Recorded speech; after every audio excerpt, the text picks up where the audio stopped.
결혼한 지 이제 1년, 달달한 신혼생활을 즐기고 있는 30대 여자입니다. 결혼은 지금의 남편과 한 게 처음이지만 사실 저는 5년 전에 결혼 문턱까지 갔다가 파혼했던 과거가 있어요.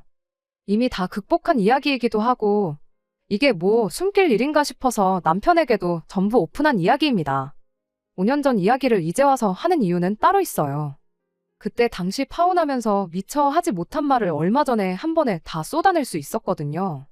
몇 년 동안 맘속에 담아두고 살면서 이따금씩 자다가 이불도 발로 한 번씩 걷어찰 정도로 마음에 담아두고 있었는데 이번 일을 기회로 전부 다 풀어버리게 돼서 속이 그렇게 후련하고 기분이 좋을 수가 없네요. 마음 같아서는 사연에 그 자식, 개자식 하면서 쓰고 싶은 생각이 굴뚝 같지만 편의상 남자친구라는 호칭으로 사연을 적도록 하겠습니다. 저랑 파혼을 했다는 그 남자친구는 제가 사회생활 시작하고 얼마 되지 않아서 알게 된 사람이었어요. 저보다 나이가 2살이 많았고 대기업 사무직으로 일을 하고 있었지요. 나이는 2살 차이가 났지만 저도 남자친구도 입사 첫 해를 보내고 있던 신입사원으로 사회생활 시작한 시기는 거의 비슷했어요. 서로를 알게 된 지 얼마 지나지 않아서부터 연애를 시작했고 그렇게 3년을 더 만났습니다. 남자친구 나이가 32이 되면서 집에서 빨리 결혼하라는 압력이 들어온다는 멋없는 청혼을 받게 되었고 아무튼 그렇게 결혼을 약속하게 되었어요. 결혼 이야기가 나오자마자 남자친구가 제게 먼저 제안했던 게 있는데 결혼은 반반 결혼을 하는 게 좋겠다는 말이었습니다. 그때 당시에도 남자가 집 해오고 여자가 혼수를 해온다는 말은 옛말이나 마찬가지였고 다들 반반 결혼을 선호하는 분위기였습니다. 그래서 저도 반반 결혼하는데 아무런 거부감이 없는 상황이었어요. 거기에 추가로 남자친구가 먼저 부모님 손 안 벌리고 결혼하고 싶다는 말을 하더라고요. 저는 흔쾌히 알겠다 했고 자신있게 부모님 손 벌리지 않고 반반 결혼하자고 먼저 말을 꺼냈으니 당연히 저는 남자친구가 모아놓은 돈이 꽤 되는구나 하고 생각을 했었어요.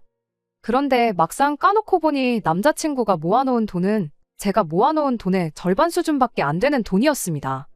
제 통장에 얼마가 있는지 확인한 남자친구가 돈을 어떻게 이렇게 잘 모았냐며 칭찬을 해주긴 했는데 그 말을 꺼내는 표정이 어찌나 당황스러웠는지 굳어버린 표정을 감추지 못할 정도였어서 그때 대번에 돈을 많이 안 모아놨다는 사실을 눈치챌 수 있었어요. 제 정확한 월급에 대해서는 연애 3년 하는 동안 알려준 적이 없었습니다.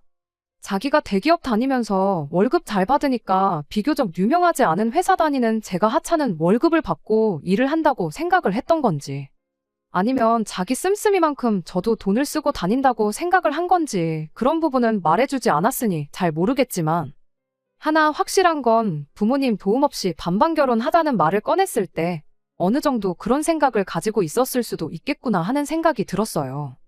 아무튼 먼저 반반 결혼하자고 말을 꺼낸 사람이 남자친구인데 남자친구 돈이 모자라다고 해서 제가 피땀 흘려 모은 돈을 어디다 버리고 올 수도 없는 노릇이잖아요? 결국 남자친구는 부모님한테 손을 벌릴 수밖에 없었습니다. 어떻게 이야기가 잘 되었는지 남자친구가 모아놓은 돈에 더해서 1억을 지원받아 오기로 했어요. 그 덕에 덩달아 저도 저희 어머니께 손을 벌릴 수밖에 없었지요. 저희 어머니께서는 흔쾌히 모자란 만큼의 돈을 해주셨어요. 사실 아버지 돌아가시기 훨씬 전부터 해서 저 시집 갈 때 되면 준다고 돈을 따로 모으고 계셨다고 하시더라고요. 그 액수가 꽤 큰 금액이었던지라 그 돈을 전부 다 받아오면 남자친구가 또 집에다가 손을 벌려야 할 상황이라서 딱 제가 필요한 만큼만 받기로 했습니다. 그렇게 2억 6천이라는 결혼자금이 생기게 되었는데 크다면 큰 액수지만 신혼집이며 신혼여행을 포함한 전반적인 결혼식 비용을 생각해보면 엄청 빠듯한 돈이었어요. 다른 걸 떠나서 집 문제만 생각해도 이미 벌써 돈이 모자란 느낌이더라고요. 저희 어머니께서 저 준다고 했던 돈을 다 받을 걸 그랬나 하는 순간도 있었지만 그 돈을 다 받았더라도 욕심만 더 커졌을 거라는 생각에 가지고 있는 만큼에서 잘 준비해 보려고 했습니다. 그런데 하루는 안 그래도 모자란 예산인데 남자친구가 어머니가 주셨다고 하면서 저한테 글씨가 빼곡하게 적혀있는 예단 목록을 건네줬습니다. 일반적으로 받는 예단 품목들에 금이며 명품이며 아주 이것저것 적혀있더라고요. 제가 대충 봤을 뿐인데도 돈 2, 3천으로는 택도 없을 것처럼 보였습니다. 안 그래도 돈이 빠듯한데 상견례 때도 말 한마디 언급 안 했던 예단 목록을 이제 와서 건네주냐고 그리고 반반 결혼하는데도 굳이 받으시려고 하는 이유가 뭐냐고 따질 수밖에 없었어요. 남자친구는 그런 제 질문에 친척들 눈도 있고 어머니 지인분들도 있고 그런데 보는 눈이 많아서 예단을 생략할 수가 없는 상황이라고 하더라고요. 상견례 때 아무 말이 없던 건 그때야 우리가 양가 도움 없이 결혼하기로 했던 상황이었지 않느냐고. 그런데 자기 부모님이 1억이나 되는 거금을 지원해준 지금 예단을 요구하는 건 당연한 절차가 아니겠냐고 하더군요.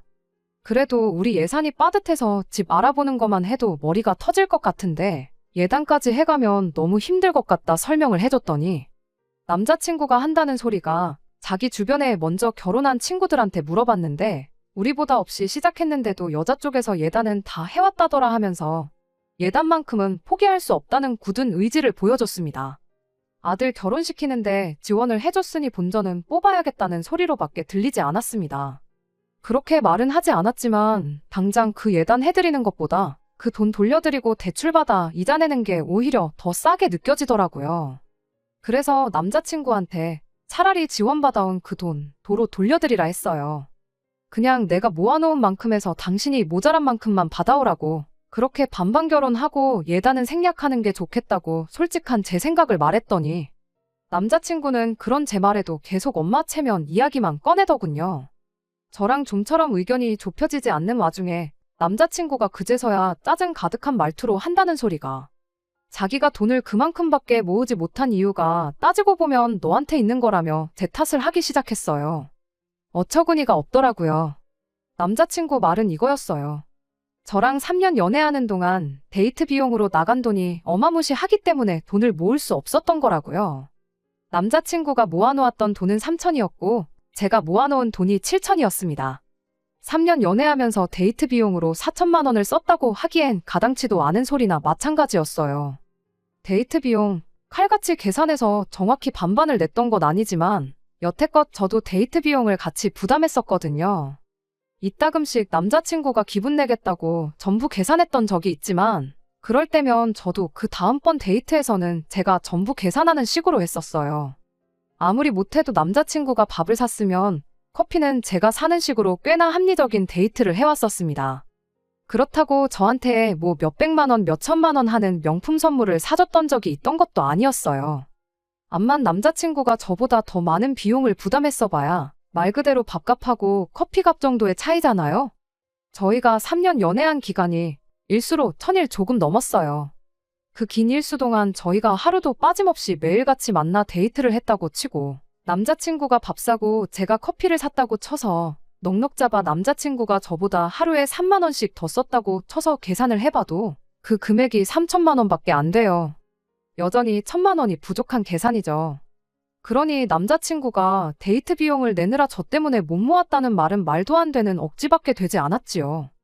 그런 건 계산도 안 해보고 저랑 데이트하느라 돈을 못 모았네. 지가 그때 얼마를 더 썼네. 이딴 소리를 하고 있으니 어이가 없었습니다. 결국 그날 예단에 대해서는 그렇다 할 합의점을 찾지 못했는데 집에 가서 어머니한테 이 사실을 알리니 어머니께서는 당신이 돈을 해줄 테니 그냥 해달라는 거 해주라는 식으로 나오셨어요. 어차피 저 결혼할 때 전부 다 주려고 했던 돈 그거 다 안 받아가지 않았느냐 하시면서 그 돈으로 해주는 거니까 걱정 말라고 하시는데 엄마 주머니 사정이 걱정돼서 그러는 게 아니라고 얼토당토 않은 계산법 운운하면서 어떻게 본전 찾아가려고 하는 게 뻔히 보이는데 원하는 대로 해주고 싶지 않은 거라고 했죠. 제 말에 저희 어머니는 괜히 해달라는 거 안 했다가 결혼 생활 내내 시댁에서 너를 고깝게 보고 싫은 소리 하고 그렇게 내버려 둘 바에 그냥 두 눈 꾹 감고 해달라는 거 다 해주고 제가 앞으로 생색을 내는 게 더 나은 방법 아니겠냐 하시더라고요. 어머니도 남자친구 집에서 하는 꼬라지가 마음에 안 들긴 하지만 돈이 없는 것도 아니고 어차피 제가 필요했으면 전부 다 저한테 줬을 돈인데 그냥 그쪽 집에다가 내 딸 앞으로 잘 봐주시라 뇌물 바치는 거라 생각할 테니 괜히 그걸로 스트레스 받고 그러지 말라셨습니다. 어머니 말씀에도 저는 도무지 이 상황을 이해하기도 싫었고 받아들이고 싶지 않았지만 결국 어머니의 설득 끝에 예단을 해가기로 했습니다. 이래저래 견적을 내보니 2,500 정도 들어가더라고요. 언짢기는 했지만 어머니 말대로 좋은 게 좋은 거 아니겠냐 생각하려고 노력했어요. 예단 이야기가 해결되니 남자친구도 남자친구 집도 더 이상 번거롭게 굴지 않았고 그 뒤로부터는 결혼 준비가 일사천리로 진행이 되기 시작했습니다.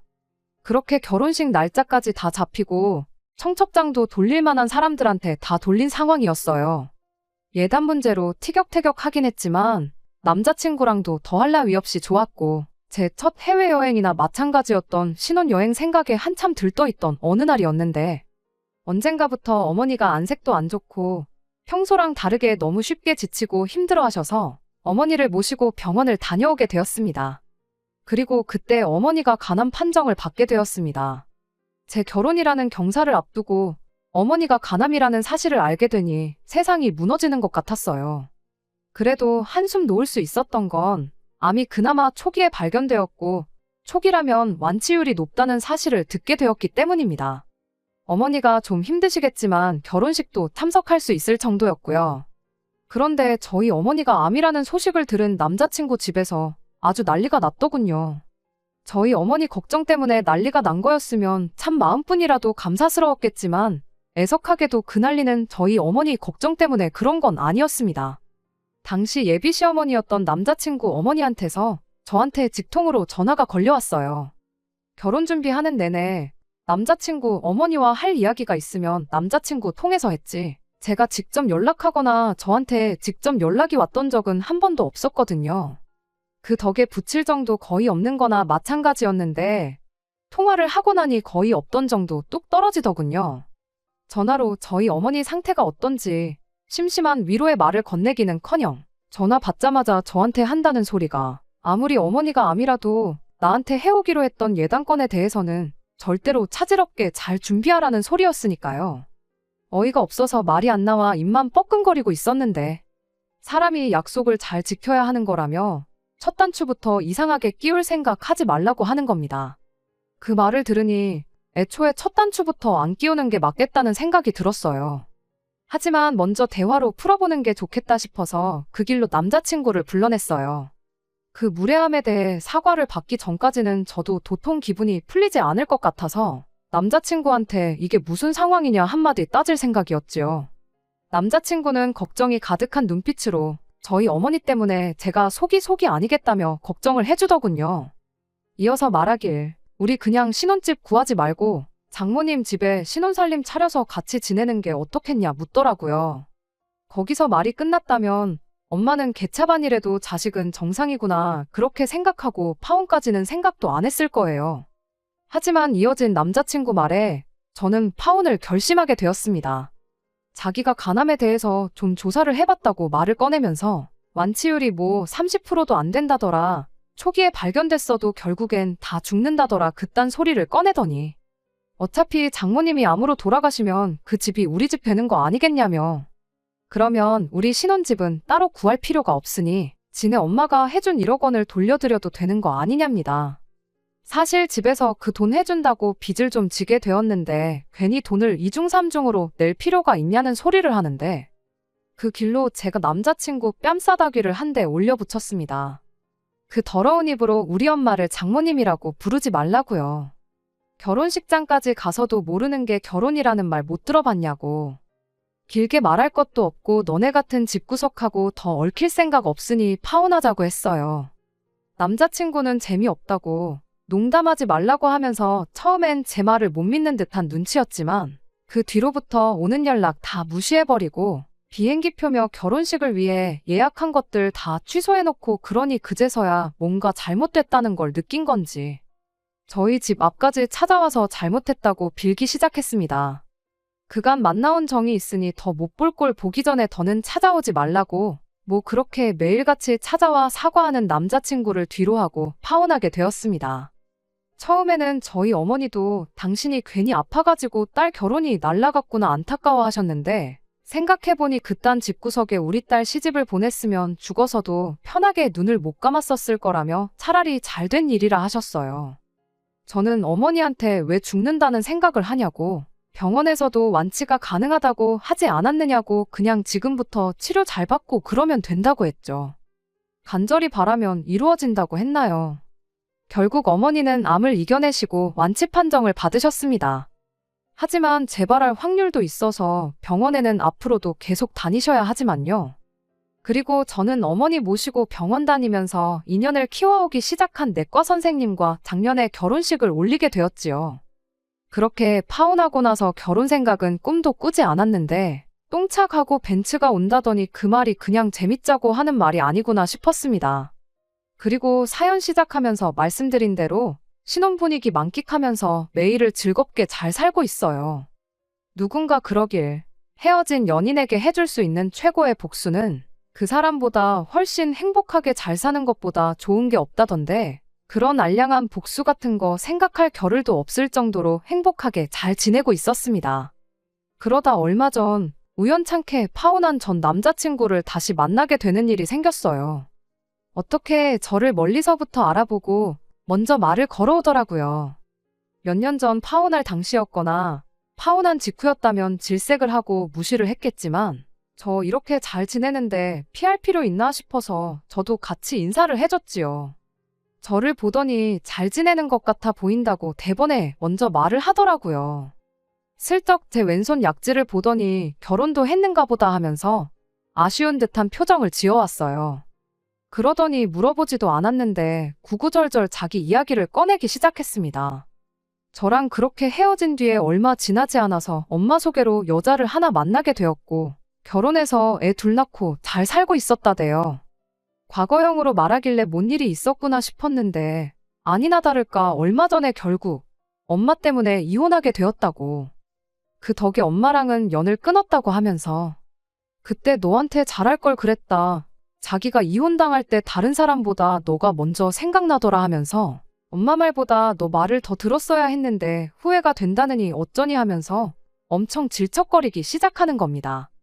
더 이야기해봐야 말만 괜히 이상한 대로 흘러갈 것 같고 이 사람이 뭔가 착각을 해도 단단히 하는 것 같아서 그때 3년 만나온 정을 봐서 굳이 안 해주고 넘겼던 그 말 속에 품고만 지냈던 그 말을 한마디 해줬어요.